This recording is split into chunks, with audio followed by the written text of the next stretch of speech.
യേശുവെ സ്തോത്രം, യേശുവെ സ്തുതി, യേശു ആരാധന. കർത്താവെ, അങ്ങൊരു പുതിയ ദിവസം ഞങ്ങൾക്ക് തന്നതേ ഓർത്ത് നന്ദി പറയുന്നു. അങ്ങയുടെ കരുണയാലാണല്ലോ തമ്പുരാനെ ഇന്നൊരു ദിവസം ഞങ്ങൾക്ക് ഇന്നൊരു ശ്വാസം എടുക്കാൻ സാധിച്ചത് അങ്ങയുടെ കൃപയാണല്ലോ.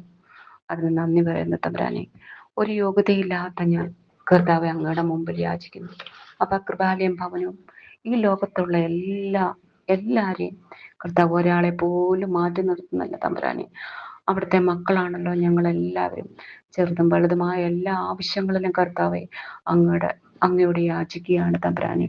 അപ്പൊ ഒരു രീതി പോലും മുന്നോട്ട് പോകാൻ സാധിക്കാത്തതായ പല വിഷയങ്ങളും പല ഭാരങ്ങളും പല രോഗാവസ്ഥയിലും കർത്താവെ അങ്ങയുടെ മുമ്പിൽ നിൽക്കുന്നു. അങ്ങയുടെ വാതിൽ കർത്താവെ ഞങ്ങൾക്ക് തുറന്നു തരണമേ. ഈശോയെ, എൻ്റെ ഉള്ളിൽ എപ്പോഴും പരിശുദ്ധാത്മാവ് നിറയാൻ കർത്താവെ അങ്ങ് കൂടെ ഉണ്ടായിരിക്കണേ പിതാവേ. അപ്പൊ പരിശുദ്ധാത്മാവാൽ നിറക്കണേ തമ്പുരാനെ ഓരോരുത്തരെയും. കൃപാലയം ഭവനത്തിലുള്ള എല്ലാ കുഞ്ഞുങ്ങളെയും പരിശുദ്ധാത്മാവാൽ നിറക്കണേ തമ്പുരാനെ.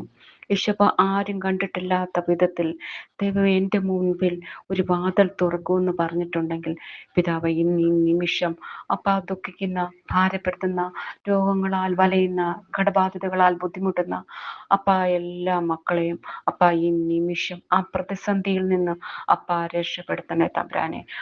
ഞങ്ങളുടെ മുമ്പിൽ നിന്ന് അങ്ങ് മാറി നിൽക്കല്ലേ.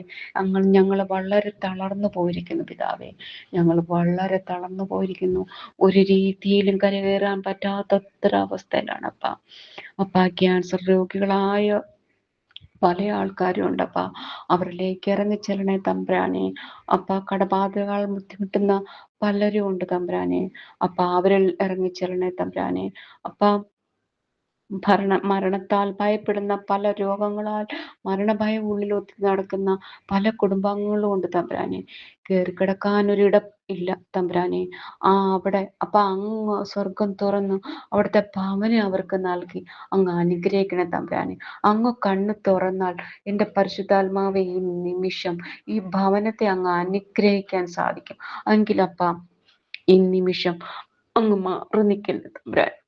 ഒരു നിമിഷം പോലും അങ്ങ് മാറി നിൽക്കല്ലേ യേശുപ്പ. 1 കൊരിന്ത്യർ 2:9 എഴുതപ്പെട്ടിരിക്കുന്നത് പോലെ ദൈവം തന്നെ സ്നേഹിക്കുന്നവർക്ക് വേണ്ടി സജ്ജീകരിച്ചിരിക്കുന്നവ കണ്ണുകൾ കാണുകയോ ചെവികൾ കേൾക്കുകയോ ചെയ്യയില്ല.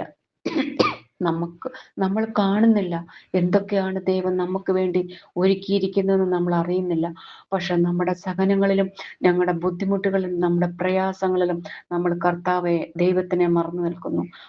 ഒരു നിമിഷം കർത്താവിനെ മറക്കുന്ന ഒരു നിമിഷം നമ്മളെല്ലാം നമ്മുടെ ജീവിതത്തിൽ, നമ്മുടെ മനസ്സിൽ, നമ്മുടെ ആത്മാവിൽ ചീത്ത ചിന്തകൾ, നെഗറ്റീവ് ചിന്തകൾ വരും.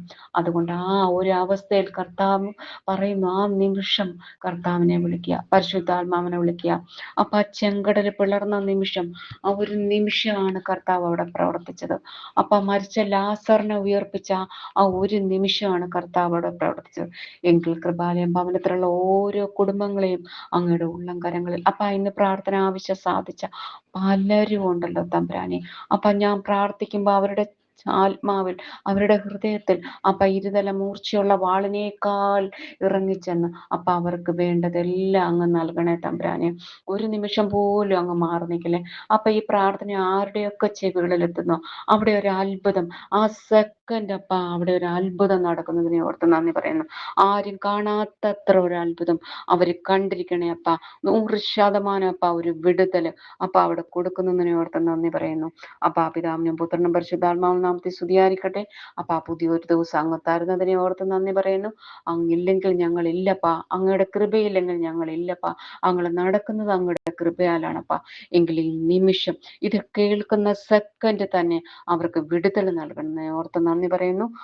പിതാവിനും പുത്രനും പരിശുദ്ധാത്മാവും നാമത്തെ സ്തുതിയായിരിക്കണമേ. ആമേൻ.